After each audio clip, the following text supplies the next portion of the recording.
আমাদের বাসায় নিজস্ব ট্রাক্টর আছে, জমি জমা চাষ করার জন্য ট্রাক্টর লাগে।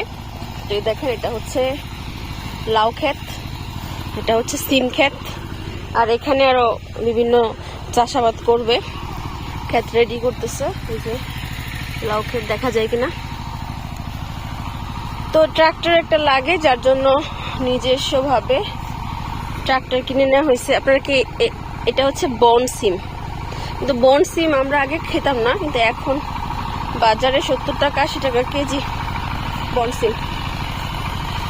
ওহির বাবা ট্রাক্টর চালাচ্ছে, অনেক গরম।